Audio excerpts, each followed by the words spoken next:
Assalamualaikum warahmatullahi wabarakatuh. Halo semuanya, perkenalkan nama saya Afifa Aprilia dari jurusan Ilmu Administrasi Publik kelas 1 semester 1. Saya ingin mempresentasikan mengenai mahasiswa anti korupsi, mahasiswa integrasi. Untuk memenuhi salah satu tugas mata kuliah yaitu Pancasila dan Kewarganegaraan.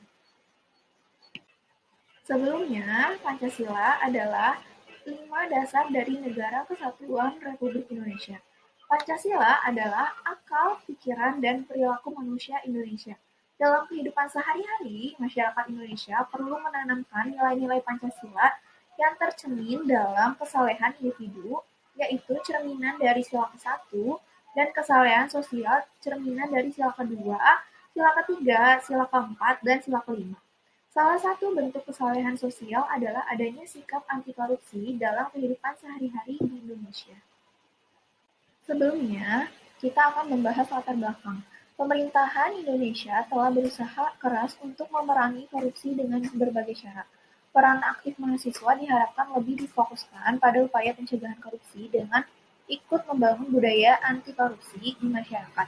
Yang tidak kalah penting untuk dapat berperan aktif, mahasiswa harus dapat memahami dan menerapkan nilai-nilai anti korupsi dalam kehidupan sehari-hari. Korupsi juga sebagai musuh bersama yang harus kita perangi bersama-sama dengan sungguh-sungguh.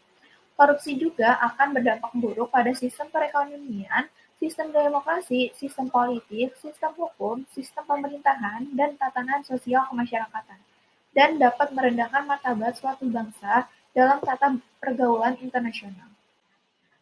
Apa itu korupsi? Secara etimologi, korupsi berasal dari bahasa Latin corumpere corruption, corruptus, yang bermakna menghancurkan. Secara terminologi, korupsi artinya menerima uang pogok, menyelewengkan uang atau barang milik perusahaan atau negara, menerima uang dengan menggunakan jabatan untuk kepentingan pribadi. Sedangkan, menurut keseluruhan, korupsi adalah tindakan penyalahgunaan kekuasaan untuk kepentingan pribadi yang dapat merugikan orang lain ataupun menghancurkan negara. Orang yang melakukan korupsi disebut dengan koruptor. Gerakan anti korupsi berdasarkan Undang-Undang Nomor 30 Tahun 2002 Pemberantasan Tindak Pidana Korupsi dirumuskan sebagai tindakan untuk mencegah dan memberantas tindak pidana korupsi melalui upaya koordinasi, supervisi, monitor, penyelidikan, penyidikan, penuntutan, dan pemeriksaan di sidang pengadilan dengan peran serta masyarakat berdasarkan peraturan perundang-undangan yang berlaku. Keterlibatan mahasiswa dalam gerakan anti korupsi pada dasarnya dapat dibedakan menjadi 4. Yang pertama, di lingkungan kampus. Keterlibatan mahasiswa dalam gerakan anti korupsi di lingkungan kampus dapat dibagi ke dalam 2 wilayah, yaitu untuk individu mahasiswanya sendiri dan untuk komunitas mahasiswa. Untuk konteks individu, seorang mahasiswa diharapkan dapat mencegah agar dirinya sendiri tidak berperilaku koruptif dan tidak korupsi. Sedangkan untuk konteks komunitas, seorang mahasiswa diharapkan dapat mencegah agar rekan-rekannya sesama mahasiswa dan organisasi kemahasiswaan di kampus tidak berperilaku koruptif dan tidak korupsi. Berbagai bentuk kegiatan dapat dilakukan untuk menanamkan nilai-nilai anti korupsi kepada komunitas mahasiswa dan organisasi kemahasiswaan. Selanjutnya, di lingkungan keluarga. Kegiatan tersebut dapat berupa melakukan pengamatan terhadap perilaku keseharian anggota keluarga. Misalnya, apakah penghasilan orang tua tidak berasal dari tindak korupsi? Apakah orang tua tidak menyalahgunakan fasilitas kantor yang menjadi haknya? Apakah ada di antara anggota keluarga yang menggunakan produk-produk bajakan seperti baju, film, tas, sepatu, dan lain-lain? Pelajaran yang dapat kita ambil dari lingkungan keluarga ini adalah tingkat ketaatan seseorang terhadap aturan atau tata tertib yang berlaku. Substansi dari dilanggarnya aturan atau tata tertib adalah dirugikannya orang lain karena haknya terampas. Terampasnya hak orang lain merupakan cikal bakal dari tindakan korupsi. Maka jika ada keluarga kita yang seperti itu, hendaknya kita menasihatinya. Selanjutnya, di masyarakat sekitar. Hal yang sama dapat dilakukan oleh mahasiswa atau kelompok mahasiswa untuk mengamati lingkungan di lingkungan masyarakat sekitar. Misalnya, apakah kantor pemerintahan menjalankan fungsi pelayanan kepada masyarakat dengan sewajarnya, seperti pembuatan KTP, pembuatan SIM, pembuatan KK, dan lain-lain. Adakah biaya yang diperlukan untuk pembuatan surat-surat atau dokumen tersebut? Selanjutnya, wajarkah jumlah biaya dan apakah jumlah biaya tersebut resmi diumumkan secara transparan sehingga masyarakat umum tahu? Selanjutnya, yang keempat atau yang terakhir, di lingkungan di tingkat lokal dan nasional. Dalam konteks nasional, keterlibatan seorang mahasiswa dalam gerakan anti korupsi bertujuan agar dapat mencegah terjadinya perilaku koruptif dan tindak korupsi yang masif dan sistematis di masyarakat. Mahasiswa dengan kompetensi yang dimiliki dapat menjadi pemimpin atau leader dalam gerakan massa anti korupsi baik yang bersifat lokal maupun nasional.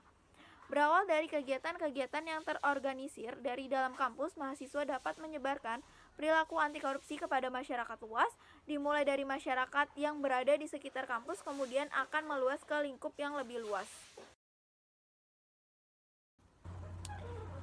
Selanjutnya, integritas. Menurut KBBI atau Kamus Besar Bahasa Indonesia, integritas adalah mutu, sifat, atau keadaan yang menunjukkan kesatuan yang utuh sehingga memiliki potensi dan kemampuan yang memancarkan kewibawaannya dan kejujuran. Selanjutnya, National Integrity Plan Malaysia. Integritas adalah quality of excellence yang termanifestasikan dalam sikap yang terintegrasi dan holistik secara individual maupun organisasi. Selanjutnya, aspek karakter integritas. Mahasiswa atau masyarakat harus memiliki karakter integritas seperti yang pertama, membangun rasa percaya dalam hubungan. Yang kedua, berorientasi pada kebenaran. Yang ketiga, bekerja dengan cara menghasilkan dan selesai secara baik. Yang keempat, merangkul yang negatif. Yang kelima, berorientasi pada perkembangan. Yang keenam atau yang terakhir, berorientasi pada hal-hal transenden. Selanjutnya ada integritas akademik. Yang pertama ada honesty atau kejujuran, trust kepercayaan, fairness keadilan, respect menghargai, responsibility tanggung jawab, humble rendah hati. Apa sih pentingnya integritas? Pentingnya integritas bukan hanya untuk kehidupan sehari-hari saja, namun juga sangat diperlukan di dalam dunia bisnis dan dunia kerja. Bertindak dengan integritas berarti memastikan bahwa setiap keputusan dibuat berdasarkan prinsip etika dan moral yang menyeluruh. Kepercayaan, kehormatan, dan kejujuran adalah elemen kunci dari konsep integritas. Contoh integritas akademik. Yang pertama itu berintegritas. Contohnya adalah mahasiswa mempersiapkan diri sebelum mengikuti ujian dan tidak bertindak curang dalam proses ujian, dikarenakan mereka merasa lebih bangga dengan hasil sendiri daripada melakukan sebuah kebohongan. Selanjutnya, tidak berintegritas contohnya adalah mahasiswa melakukan kegiatan plagiarisme pemikiran, proses, hasil, ataupun tulisan orang lain, baik yang dipublikasikan ataupun tidak, tanpa memberikan pengakuan ataupun penghargaan dengan menyebutkan sumber referensi secara lengkap. Plagiarisme merupakan masalah integritas akademik yang serius. Apa itu mahasiswa? Mahasiswa merupakan suatu elemen masyarakat yang unik. Jumlahnya tidak banyak, namun sejarah menunjukkan bahwa dinamika bangsa ini tidak lepas dari peran mahasiswa. Mengapa harus mahasiswa? Karena mahasiswa merupakan elemen masyarakat yang paling idealis dan memiliki semangat yang sangat tinggi dalam memperjuangkan sesuatu. Di sisi lain, mahasiswa juga bisa mempengaruhi lapisan masyarakat lainnya untuk menuntut hak mereka yang selama ini kurang diperhatikan oleh pemerintah. Memang tidak bisa dipungkiri jika sekarang ini banyak mahasiswa yang sudah luntur idealismenya karena terbuai dengan budaya konsumtif dan hedonisme. Adakah korupsi di lingkungan mahasiswa? Ini beberapa korupsi versi mahasiswa. Yang pertama itu ada titip absen, yang kedua ada kwitansi atau cap palsu kegiatan, yang ketiga itu ada LPJ fiktif, yang keempat atau yang terakhir itu ada plagiat atau menyontek. Peran mahasiswa dalam pemberantasan korupsi dimulai dari peristiwa-peristiwa pada zaman dulu seperti Kebangkitan Nasional tahun 1908, Sumpah Pemuda tahun 1928, Proklamasi Kemerdekaan NKRI tahun 1945, lahirnya Orde Baru tahun 1966, dan Orde Reformasi tahun 1998. Semua peristiwa tersebut melibatkan peran mahasiswa sebagai motor penggerak. Tidak dapat dipungkiri bahwa dalam peristiwa-peristiwa besar tersebut, mahasiswa tampil di depan sebagai motor penggerak dengan berbagai gagasan, semangat, dan idealisme yang mereka miliki. Selanjutnya, peran mahasiswa dalam pemberantasan korupsi. Mahasiswa harus memiliki karakteristik yang pertama, intelektualitas, jiwa muda, dan idealisme. Dengan kemampuan intelektual yang tinggi, jiwa muda yang penuh semangat, dan idealisme yang murni telah terbukti bahwa mahasiswa selalu mengambil peran penting dalam sekarang perjalanan bangsa ini. Selanjutnya, peran mahasiswa dalam pemberantasan korupsi. Mahasiswa didukung oleh modal dasar yang mereka miliki, seperti intelijensia, kemampuan berpikir kritis, keberanian untuk menyatakan kebenaran. Dengan kompetensi yang mereka miliki tersebut, mahasiswa diharapkan menjadi agen perubahan atau agent of change, mampu menyuarakan kepentingan rakyat, mampu mengkritisi kebijakan-kebijakan yang koruptif, dan mampu menjadi lembaga-lembaga negara dan penegak hukum. Bagaimana integritas dibangun dan diasah di kampus? Dengan melalui cara pencegahan, yaitu adanya tanggung jawab bersama, mengajak masyarakat untuk terlibat dalam pemberantasan korupsi. Yang pertama, menerima dan menindaklanjuti pengaduan masyarakat. Yang kedua, mendorong pembentukan komunitas anti korupsi. Dalam menggerakkan budaya integritas, UNCSC mengamanatkan bahwa budaya integritas dan pencegahan korupsi adalah tanggung jawab bersama dari seluruh anggota masyarakat, termasuk korporasi, lembaga masyarakat, media, pemerintahan dan parlemen, dan institusi pendidikan. Beberapa kegiatan mahasiswa yang dapat dilakukan untuk membangun generasi berintegritas dan anti korupsi. Yang pertama, melakukan pendidikan anti korupsi, melakukan kampanye dan sosialisasi, melakukan kajian dan riset, melakukan publikasi lokal universitas, dan pembentukan pusat kajian anti korupsi.